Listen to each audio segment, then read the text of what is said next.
Bonjour à tous. Nous commençons la deuxième Mishnah, Mishnah Bet du 5e Pérek.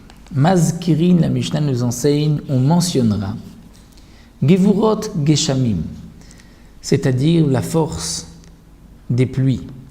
C'est-à-dire qu'Akadosh Baruch Hu fait tomber la pluie, le fameux Mashiv HaRuach Umorid HaGeshem. On mentionne dans la Tfila que Akadosh Baruch Hu fait tomber la pluie.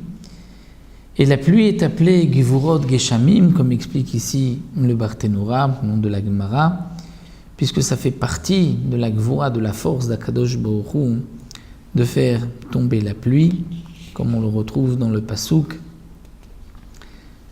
Attaché à la pluie le terme de Gevura, c'est pour cela que c'est appelé Gevurot Geshamim. Donc on mentionnera le Mashiv HaRuach Umorid HaGeshem. Hashem fait tomber la pluie, Betriat HaMetim, dans la deuxième Beracha de la Hamida, Betriat HaMetim, lorsqu'on mentionne la résurrection des morts. C'est sa place là-bas, étant donné que les Chachamim ont fixé peut-être, je vais reprendre la Mishnah, on va reprendre la Mishnah.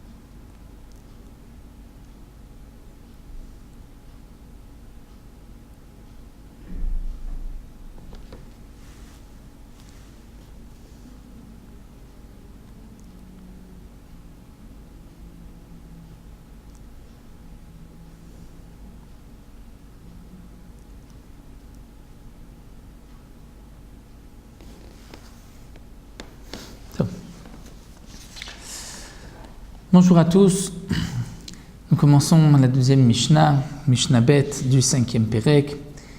Maskirim, la Mishnah nous enseigne, Maskirim on mentionnera Gevurot Geshamim, c'est-à-dire ce que l'on rajoute dans la Tfila Morid HaGeshem en hiver, qu'Akadosh Baruch Hu fait tomber la pluie. Ceci doit être mentionné Betriat HaMetim dans la deuxième bénédiction de la Hamida des 18 bénédictions lorsqu'on parle de la résurrection des morts. Comme le précise la Gemara et le rapporte ici le Barthénora, la pluie est appelée Gevurot Geshamim parce que les pluies tombent avec force et ceci fait partie de la Gevura, de la force d'Akadosh Baruch Hu de faire tomber la pluie. C'est-à-dire qu'à travers la pluie, on découvre la force de Dieu, c'est pour cela que c'est appelé Gevurot Geshamim.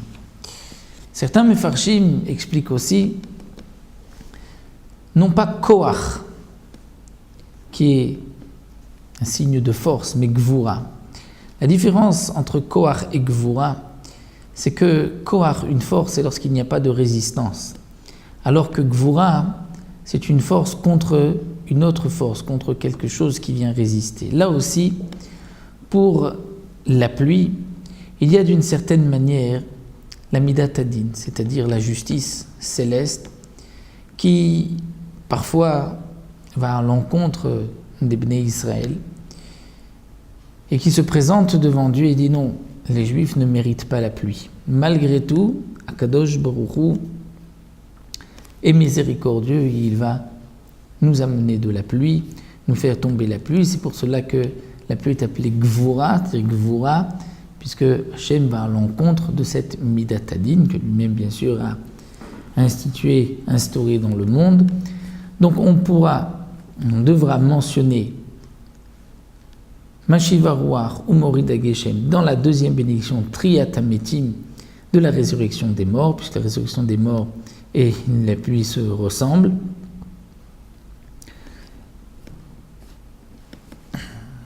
Comme les Mefarshim expliquent, étant donné que Triat HaMetim, c'est que les morts vont vivre, ils vont vivre éternellement. Donc la Triat HaMetim, la résurrection des morts, apporte la vie dans le monde. De même, les pluies apportent aussi la vie dans le monde. Veshoalim Akshamim. Jusque-là, nous avons vu qu'on doit mentionner, c'est-à-dire mentionner la force de Dieu. Il fait tomber la pluie. Mais on doit aussi demander la pluie. Veten talumata, on demande à Dieu de faire tomber la pluie.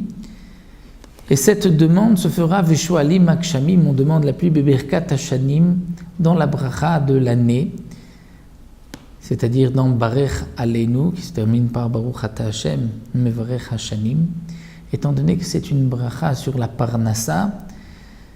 Donc la Parnassa dépend aussi de la pluie, c'est pour cela qu'on demandera la pluie dans cette bracha des années, de la Parnassa. Ve'avdala, le Motsei Shabbat, lorsqu'on mentionne dans la Tefila la Havdala, c'est-à-dire la séparation entre Shabbat et les autres jours de la semaine, cette Havdala doit être mentionnée Bechonen Adat dans la première Beracha, Ata Chonantanu, on intercalera Chonen Adat. Pourquoi? Étant donné que s'il n'y a pas d'intelligence, de sagesse, il ne peut pas y avoir non plus de séparation de Havdala à faire une différence. Donc la place de la Havdala, c'est dans Chonen Adat. Rabbi Akiva n'est pas d'accord. Rabbi Akiva dit Omra bracha rivit bifnei atzma. On rajoutera une quatrième beracha, c'est-à-dire une beracha en plus, et on ne va pas intercaler cette prière dans Chonen Adat. Rabbi Eliezer Omer be'oda. D'après Rabbi Eliezer, on va intercaler la Havdala dans Hoda'a, c'est-à-dire dans la bracha de Modim, dans Retzeh.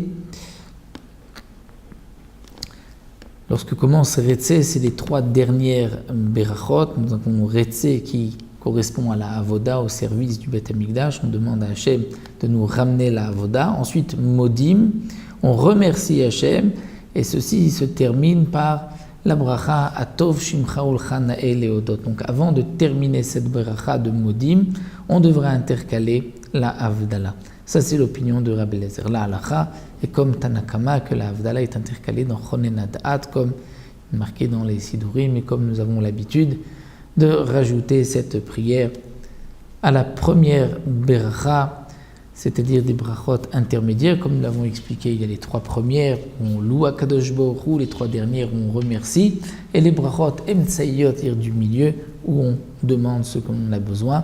Donc c'est là qu'on mentionnera la Havdala dans la bracha de Chonen Adat.